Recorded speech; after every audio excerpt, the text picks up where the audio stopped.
حازم مساء الفل. مساء الفل يا دكتور، عامل ايه؟ الحمد لله، الحمد نورني لله، كده. تسلم، ربنا يخليك. مجموعة دي من الحالات عايزة تبقى أكتر حاجات براكتيكال، أكتر حاجات يعني من القلب للقلب كده. اوكي. وعشان كده يعني كنت حابب إن أنت تبقى معانا في الابيسودز دي. وهبدأ بفكرة كده. أنا بخاف أوصل إن أنا أحس إن أنا مستريح، أو أوصل للتارجتس بتاعتي. آه، ببقى طول الوقت بتخانق عشان أنجز وأعمل وأخلي. بعدين أول ما أحس إن أنا وصلت يجي لي بانيك. ده حقيقي. بتشوف ده ازاي؟ بشوف ده هو اولا الريلايزيشن او الادراك ده غير مريح خالص. يعني الواحد دايما لما بيبقى بيجري بيبقى مقتنع ان هو ما ينفعش ما يجريش. مم. تاخد وتدي مع الشخص، يا ابن الحلال ما ينفعش ما تجريش ليه؟ الحياة والمسؤوليات صح، في منطق. مم. طيب ما انت ممكن تجري بالبيس ده، ليه انت بتجري بالبيس بتاعك؟ فتاخد وتدي لحد ما تزنق الشخص في حتة لا، هو في جزء من الجري سيلف انفليكتد او انت حبه. لان دايما اللي بيتصدر ايه؟ لو حضرتك سألتني مم. همنطق لك الجري، ولو انت مش فاهمني قوي هقول اه فعلا ما هو طبيعي ما ينفعش في الظروف بتاعته يعمل غير كده. مم. لان انا دايما هبيع لك اللوجيك بتاعي. هو الصعوبة بتبقى في ان انا يعني امتزج بالايدنتيتي بتاعت انا لو بطلت جري اذا انا شخص ملوش لازمه. وده شعور مؤلم، شعور كده يعني هادي، بس زي حد بيشكك بدبوس بس بهدوء. تعذيب نفسي هادي. تبقى قاعد في البيت كده مفيش حاجه وانت حاسس انك بتتقطع. انا ايه ده؟ هو ده اسمه ايه ده؟ فين هويتي؟ فين قيمتي؟ خليني اقول لك يعني بشكل شخصي، حتى بشكل الفضفضه زي ما قلنا. انا لما ببقى، لو انا ما بشتغلش لا بحس ان في مشكله. لو انا قاعد في البيت فاضي بحس ان هو انت قاعد فاضي ليه. حتى لما غيرت طريقه الشغل دلوقتي مع السفر وكده، اما بقى في البيت مش مطلوب مني حاجه، يعني بره المستشفى انا المفروض مش مطلوب مني حاجه. ببقى دايما حاسس ان في حاجه غلط. هو انت قاعد ساكت ليه؟ اوكي. هو انت مش بتجري ليه؟ لغايه لما اخترعت لنفسي حاجات خلت ان الدنيا برضو زحمه في الشغل وزحمه في البيت وزحمه بتاع. يعني ما سكتش غير لما قعدت اخترع لنفسي الحاجات دي، لغايه لما فعلا بقى الدنيا مسحومه تاني. النقطه في هنا ايه من وجهه نظري؟ هو ده مش غلط. هو مش غلط ان انا يعني احس ان دايما عايز اعمل حاجه. مم. هو المشكله كلها في الصراع. طب انا النهارده عايز اعمل حاجه بس عيان، فقدرتي على الشغل نزلت، البرفورمانس نزل. هل انا فلكسبل انف ان انا كده كده عندي يعني جراوندد في احساسي بالقيمه، فلما الدنيا بتتكعبل انا فلكسبل؟ ولا الاستراجل والستيفنس او التخشيب بتاع لو الدنيا مش ماشيه ايديلي انا بتلخبط تماما؟ فهو ما بيبقاش على الاقل في تجربتي مش الحل ان انا اروح الاكستريم التاني، مونك قاعد في غابه ويا لها من حياه جميله، ده بيرفكشنزم غريب. مم. لا، هو انا بني ادم سواء فيمينين ايدنتيتي او ماسكلين ايدنتيتي، انا عندي احتياج للنجاح. بالعكس، هو انا النهارده لما بقول ترو سيلف او بتصالح مع ذاتي الحقيقيه، ده معناه ان انا اقبل ان انا شخص بريديتوريال او افتراسي. انا عايز انجح، انا عايز احس ان حياتي ليها معنى. فانا عايز تمام، حلو جدا. فرصة الاحتياجات دي قدامي، بس هي الفكرة كلها في الفلكسبيليتي والادابتيشن. طب النهارده شغلي بالظبط، يعني انا النهارده بشتغل في كذا، الشركة دي لأي سبب قفلت، ولاي فريز اند كولابس هنهار، ولا انا عندي فلكسبيليتي قشطه تمام خلاص الدنيا تمام، انا عارف ان قدرتي فيا، فزي ما حضرتك قلت هخترع حاجه تانية تديني الكيميكال رش والحاجات اللي انا عايزها، بس مش هقع، مش هبقى خشبه واقفه وقعت. انا ادابتيف. فده بالنسبه لي اللي هو اللي في النص، ان انا انكر ان انا محتاج انجح ومحتاج ابقى شغال على طول.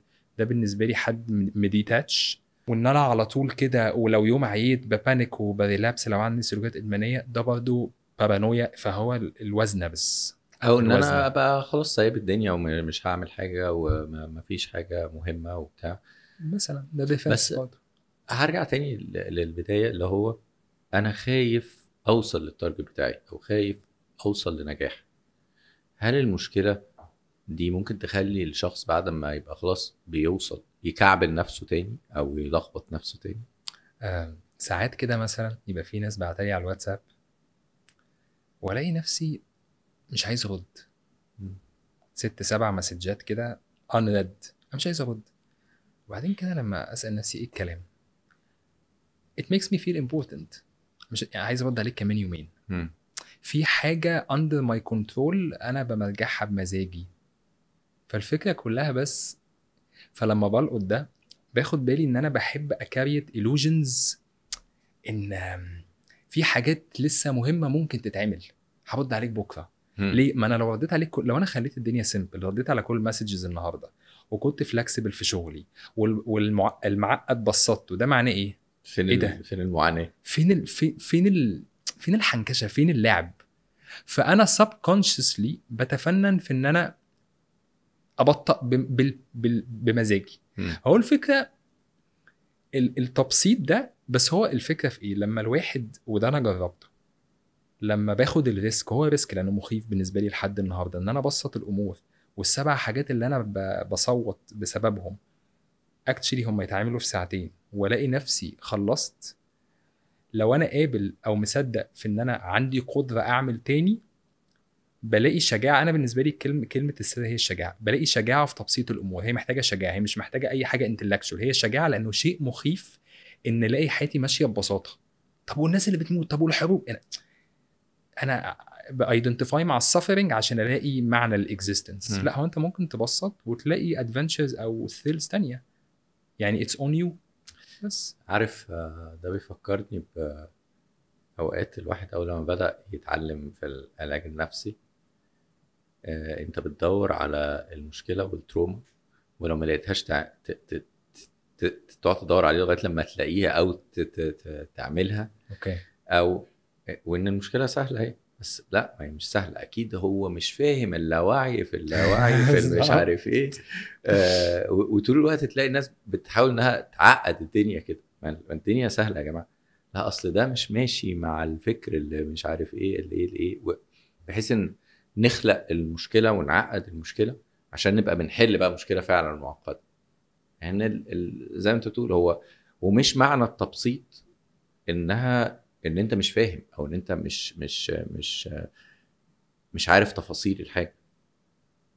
يعني كان حد بيشرح لي مره على النحت الفرعوني، بيقول ان هو الديتيلنج بتاع النحت الفرعوني ده قد كده هو كان متطور، ان هم لما جردوا النحت بتاعهم خلوا البساطه دي، ولكن البساطه دي كلها المقاييس بتاعتها مظبوطه 100%.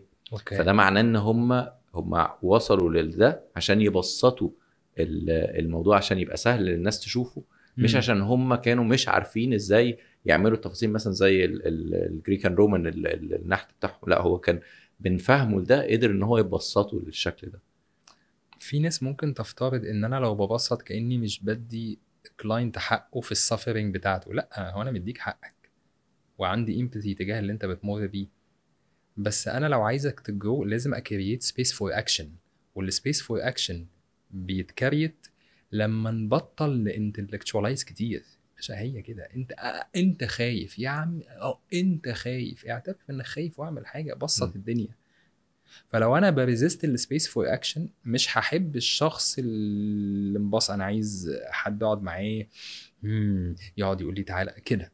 لان خلي بالك برضو التعقيد الزياده في الفهم هياخد المساحه، زي ما انت قلت، هياخد المساحه والطاقه كلها من الاكشن وفهم، او فهم وبعدين اكشن الى فهمه بس، بالظبط. او الى فهم وتحليل وتحليل التحليل وبعدين الاكشن. ما هو بقى احنا بنحلل، فاحنا خلاص مش فاضيين ناخد الاكشن. أوكي. يعني هو الاكشن ولو صغير في صغير في صغير هيحل. فاكر لما كنت بكلم حضرتك على كتاب اتوميك هابتس، ان انا كان عاجبني بسبب الموضوع ده. هو هو بيتكلم ان معظم الناس لما بتيجي كريت نيو هابتس بتدور على حاجه اسمها دراستيك تشينج، مش مينينجفul تشينج. مينينجفul تشينج ان انا باخد خطوات بسيطه جدا هي لوحدها لا تعني شيء، بس الاكيوميليشن بتاع 1000 خطوه بسيطه بيعمل مومنتم، فبيخليك تتغير الناس. لكن العادي ان انا داخل بايدنتيتي، انا مثلا داخل العلاج النفسي بهويه ان انا فاشل. حلو. وعايز العب لعبه العلاج النفسي بالهويه دي، فانا هعمل ايه؟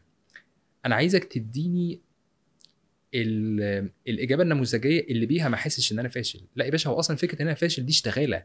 فانت لو دخلت بايدنتيتي ان انا فاشل فسيف مي، هتتعامل مع العلاج النفسي كانه another fix. مم. فهي ستيبس، وهو هنا اللي بيكسب اللي بيستحمل البوردم بتاع الستيبس دي، واحده واحده، وكرييت واخلق لنفسك كل يوم.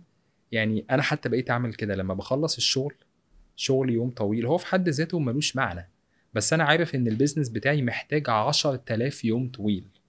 فعشان اتحايل على صعوبة المسافة، انا بقيت اكرييت لنفسي سمول ريوردز كل يوم اخلص في حاجات معينة، بشترط ان ما اعملهاش غير لما اخلص. فبقيت بستنى ان انا اخلص، بستنى اخلص عشان اروح الجيم، بستنى اخلص علشان اعمل اكلة معينة واكمل ربع ساعة تانية في الفيلم. فانا I have to hack my reward system او نظام المكافأة عشان يبقى عندي، لان الطبيعة البشرية ان احنا عايزين instant rewards. الذكاء مش ان انا ارفض ده، هو الذكاء ان انا اتحايل على ده. احنا محتاجين نتكلم اكتر المره الجايه على آه، التبسيط بتاع الاكشنز، وان انا ما انتظرش الحل اللي هو السحري او الحل اللي هيبقى معقد جدا عشان يحل مشاكل، لكن keep it simple زي ما بيقولوا يعني. بالظبط. وان هي خطوه بخطوه صغيره هي اللي ممكن تحل المشاكل. حقيقي. والنقطه اللي بدأنا بيها تاني هي ما تخافش ان انت توصل اللي انت عايزه، لان هو بعد كده هتعرف تخلق نفسك. يعني انت اتنقلت من A ل B، هتعرف تنقل نفسك من B ل C بعد كده، بس انبسط ان انت وصلت ل B. بالعكس بالظبط. زي ما انت قلت من شويه، صغر B ده قوي، صغر المسافه اللي انت عايز تقطعها عشان تحس بالريورد بتاعها، علشان تقول انا عملت ده. كان في وقت كده كنت في السباحه، يعني اللي هو انا عايز ارجع اعوم تاني، انا عايز ارجع اخد مسافات طويله. طيب هنعوم ال 50 متر، طيب هنعوم ال 100 متر، طب ازق واخليهم نص البسين حتى، وبعدين وصلت النص، طب نكمل عشان نخلص من ال 50، ايه ده في نفس، طب نرجع نص التاني، طب وهكذا. بالظبط. فنص بنص بنص مسايسة. بتلاقي نفسك عملت المسافه اللي انت عايزها وقدرت ان انت تكمل ده. بالظبط. بالظبط. شكرا جدا، شكرا لك يا ونشوفك دكتور. المره الجايه ان شاء الله. ان شاء الله. شكرا.